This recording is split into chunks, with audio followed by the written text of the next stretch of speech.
I enlisted in the Army to defeat the Islamist terrorists who attacked us on 9/11 and to keep our country safe. I've served now for over 21 years, deployed to war zones in both the Middle East and Africa, put my life on the line for the freedom and safety of the American people, and still serve today. Now, my own government has placed me on a secret terror watch list, targeting me as a potential domestic terror threat. Why? Political retaliation. I spoke out about how dangerous Kamala Harris would be to our nation if she were to be elected as president, and why the American people should be very concerned. Now, just before boarding a flight on July 23rd, my husband and I were pulled aside for additional TSA screening. Our electronics were swabbed for traces of explosives, and when we landed, my husband was pulled aside for another round of additional screening. On the next several flights that we took, our boarding passes were marked with the Quad S, and we were subjected to in-depth searches by the TSA every single time, each time taking 30 to 45 minutes, every inch of our body patted down, every item in our carry-on searched and swabbed for explosive residue, and sometimes going through this all over again at the gate before being allowed to board the plane. Every time this happened, we were told by the TSA agent there, this is just a random selection. Now, that might have been believable if it had happened just once or twice, but 5, 6, 7, 8 times in a row? There's no way. On August 4th, federal air marshal whistleblowers came forward with very disturbing information. They revealed that I had been added to a secret terror watch list run by the TSA called Quiet Skies on July 23rd. This is the very same day my husband and I began to be subjected to those in-depth TSA searches. These are images of the TSA targeting package that the air marshals were given as part of their mission brief. I later learned that at least 3 air marshals were assigned to watch me every time I traveled in the airport and on the flight. TSA deployed explosive K9 detection teams and a TSA explosive specialist. Now, this is extreme by any measure. What were they looking for? What kind of threat did they think I posed? What were they afraid that I was going to do? None of this made sense until I put all the pieces together. On July 21st, President Biden announced he was dropping out of the presidential race and endorsing Kamala Harris to be the Democratic nominee. On July 22nd, I did an interview with Fox News' Laura Ingraham about how dangerous a potential Kamala Harris presidency would be for our country.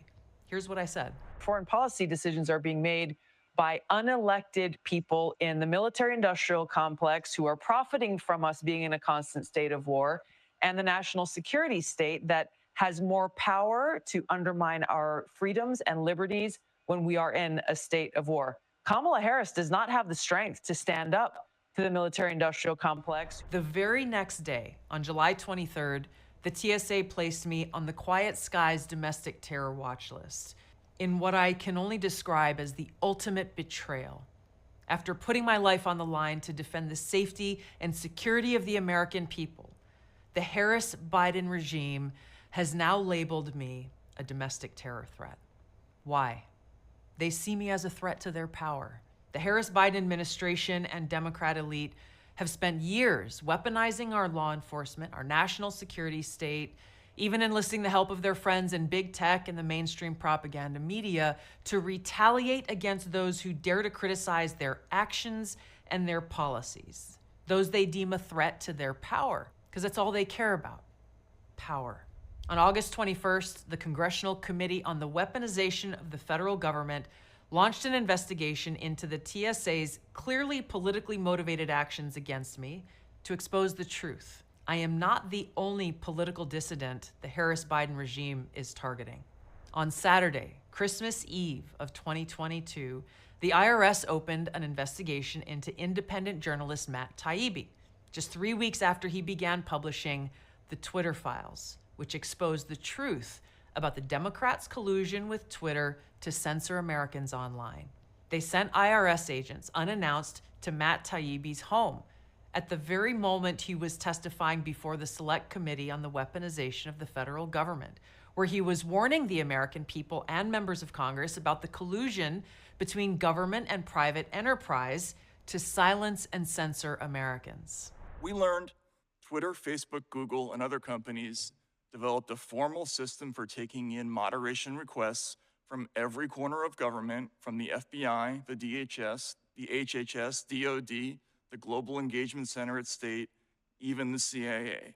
For every government agency scanning Twitter, there were perhaps 20 quasi-private entities doing the same thing. A focus of this fast-growing network, as Mike noted, is making lists of people whose opinions, beliefs, associations, or sympathies are deemed misinformation, disinformation, or malinformation. That last term is just a euphemism for true but inconvenient. Undeniably, the making of such lists is a form of digital McCarthyism. Now, to take these extreme measures, you might imagine, well, hey, maybe Matt failed to file his taxes, or maybe he owed the IRS and the government a lot of money. No, that wasn't the case. The government actually owed him a lot of money. This was a case of retaliation and harassment, hoping that if they bullied and harassed him enough, he might stop exposing the truth. He did not. That same year, the Harris-Biden regime also targeted former FBI Special Agent Steve Friend. Now, Friend blew the whistle on the politicization of the FBI and the deployment of SWAT using extreme tactics to go after opponents of the Harris-Biden administration and their policies.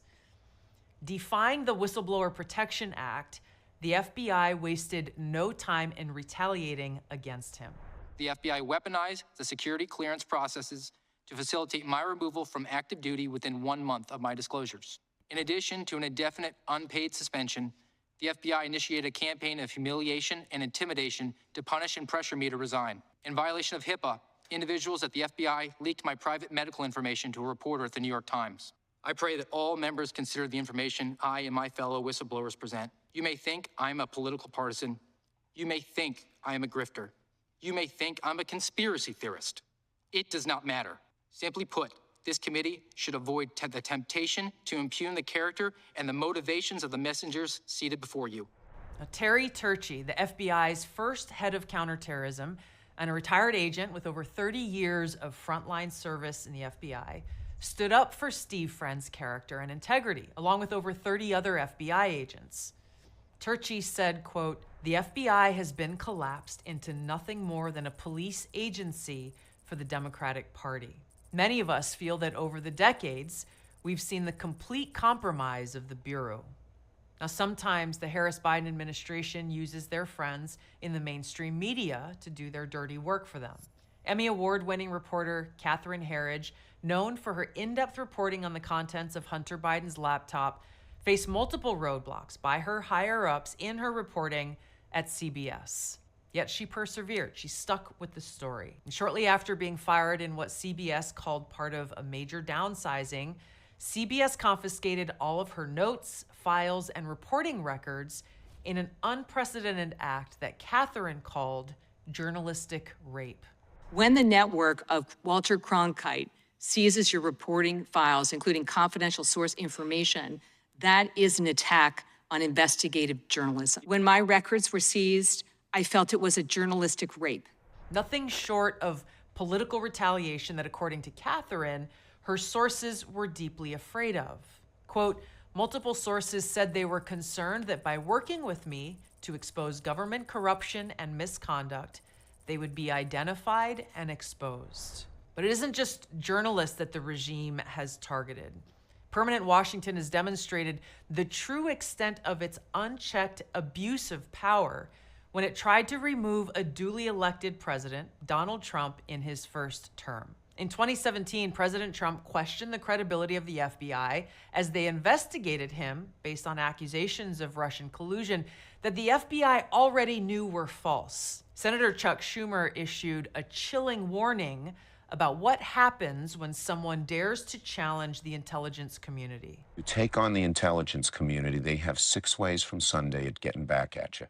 So even for a practical, supposedly hard-nosed businessman, he's being really dumb to do this. What do you think the intelligence community would do if they were motivated? I don't know, but from what I am told, they are very upset with how he has treated them and talked about them. 7 years later, and their abuse of power continues. This presidential cycle, the Harris-Biden regime weaponized the Secret Service against their political opponents, denying protection to Bobby Kennedy Jr., for example, for months, in spite of the fact that he presented evidence of serious threats on his life and multiple break-ins at his home. What to speak of the tragic history of both his father and his uncle being assassinated. I'm the first candidate in history that has requested Secret Service protection since my dad's death, which is when they gave it to everybody. They have to give it to you 120 days out. They've given it to 44 candidates, basically everybody. 200 days, 300 days. I think Obama got it 541 days out. Jesse Jackson, people with a tiny fraction of my polling. I'm the first one that they've ever denied it to. And did they ever give you a reason? No. They put his life at risk because he had the audacity to challenge the Harris-Biden presidency. Just think about that. They even denied President Trump's multiple requests for increased security. And what happened as a result? A nearly successful assassination attempt on Donald Trump's life. Take a look at what happened. Days after President Trump survived this assassination attempt, still, FBI Director Christopher Wray did his best to try to undermine the surging support for Trump by intentionally sowing baseless seeds of doubt in voters' minds. As I said, I think with respect to former President Trump, there's some question about whether or not it's a bullet or shrapnel that hit his ear. The Harris-Biden administration has demonstrated time and time again that they will not hesitate to weaponize law enforcement and the justice system against political opponents, foremost among them, the person who poses the greatest threat to their power, Donald J. Trump. They're waging this lawfare on multiple fronts, coming up with trumped-up charges in the hopes that they could throw him in a jail cell before voters have a chance to head to the polls and vote for him. Whether through the Quiet Skies secret domestic terror watch list, the Patriot Act being used to illegally surveil Americans, the IRS's targeting of conservatives, FBI SWAT teams kicking down the doors of peaceful pro-life protesters, FISA's illegal and warrantless surveillance of American citizens, and the FBI's targeting and watching quote-unquote radical traditionalist Catholics as potential threats, the list goes on and on. The bottom line is, everyday Americans are being watched and spied on by our own government. Why? Because those in power see us as a threat, and they'll do whatever they deem necessary, brazenly abusing their power to destroy us, silence us, or even throw us in jail. They want to scare us into submission, to self-censor, to think twice before we dare criticize the Democrat elite, the Harris-Biden administration, the national security military-industrial complex. I will not back down. We cannot back down. The American Center for Law and Justice is representing me as I take legal action to fight this unconstitutional retaliatory act against me and my family. We will fight to end this and all other secret terror watch lists that are being weaponized against thousands, maybe even tens of thousands of innocent Americans. No American deserves to live in fear of our own government. We must expose the truth about their abuse of power and hold them accountable. We're facing a critical election. Kamala Harris is the Democratic nominee, and she's proven she will continue to weaponize law enforcement and our national security state to go after political opponents. The propaganda media will continue to support her in her abuse of power. So those who truly believe in freedom, whether you're a Democrat, an independent, libertarian, or Republican, we must stand together now to defend our freedom and defeat Kamala Harris at the ballot box. Donald Trump has the strength, the backbone, and the willingness to take on the deep rot of corruption in our government, clean house, top to bottom, and hold those who are abusing their power accountable, wherever they may be. Thanks for listening to News Variable. You're officially one step closer to shedding the matrix.